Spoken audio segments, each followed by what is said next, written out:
All right, so I want to break down a handful of things that we can learn from Jalen Brunson when it comes to finishing around the rim, especially as a smaller guard. Yes, he's 6'1", so you wouldn't consider him smaller guard, but in comparison to the players that he's playing against, very similar to probably a lot of you guys. So there's a lot of different things that we can learn from. A lot of what he does and what he's efficient with around the rim is actually what he does before he gets to the rim. So one of the first things that he does really well is his angle getting by people. So number one, he's very shifty up here. He's very good at throwing his defender off, so he's able to get that first step. But good thing that he does is he takes a good angle. When he's getting by his guy, he's not going around here, which is just gonna set you up for failure at the rim. He's getting right by his defender's hip, initiating contact early, so he has a good line going to the rim. And then from here, he does a good job, number one, keeping it being aggressive, but also driving his defender into a bad position. So a lot of people, what they do is they'll go by, say they're going baseline, and they'll get pushed out here, so you end up behind the rim, and then you're trying to fight your way, and it's like, this is not a good position to be trying to finish at the rim.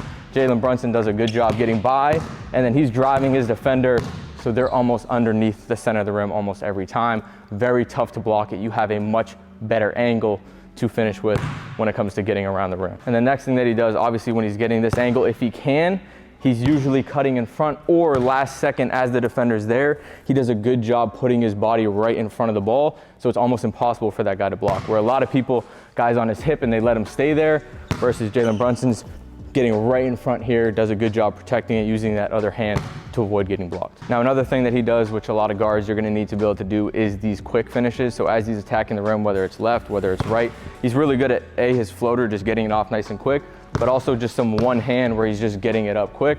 Whereas if you're kind of going really slow, you're picking up with two hands, the defense has time to jump, where if you can get it off quick before the defense even has time to leave the ground, is a much better job of not getting blocked, right? Especially as a smaller guard, you're gonna have to find little advantages like that to be a little bit quicker to throw the defense off.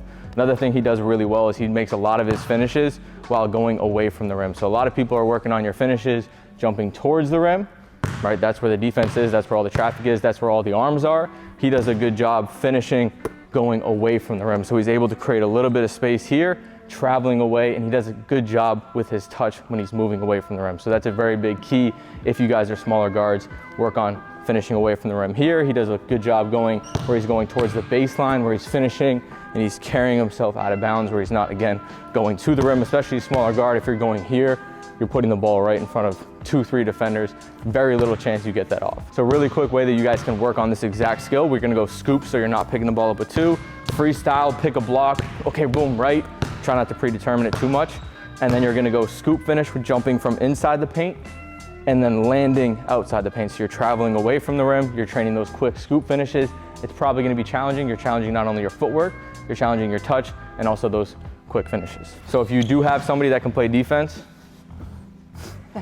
you guys can do essentially the same exact drill, except the defense is gonna pick a side. So let's say you go left elbow, boom, now I have to get to the block, and then same exact thing. You just have a little bit more pressure, a little bit more accountability in terms of the speed that you have to use to actually get that off. One thing that he kind of gets himself in trouble with sometimes, so you guys can learn from this as well, is he'll pick up his dribble a little bit too early, too far outside, and then he tries to use his athleticism a little too much, where he'll try to jump and be a little bit too creative. On the flip side, when he is patient, when he takes that extra dribble, he gets downhill, and then he pivots. That's usually when he gets a better shot, doesn't turn the ball over. Not the most efficient finisher in the world, obviously at 6'1", very tough to be super efficient in the NBA, but when he's able to kind of get to two and just be patient, he's not in a rush, where I see a lot of people, they get here, they start freaking out, where he's just patient here, boom, all of a sudden something opens up and then he can get there. Last thing that I will say that he does really well, he spams one move in particular, or at least he was a lot last year. This year, he kind of put in a little bit of a counter. So his favorite move is he's attacking the rim and he's gonna sweep through, draws fouls. He probably got 50 fouls last year just on this one move. People started to pick up on it.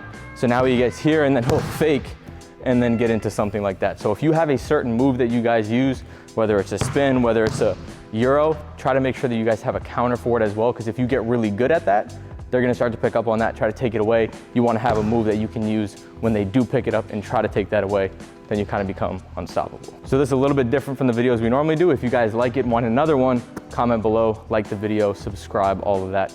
See you guys soon, peace. Hey, you actually hit that shit, no lie.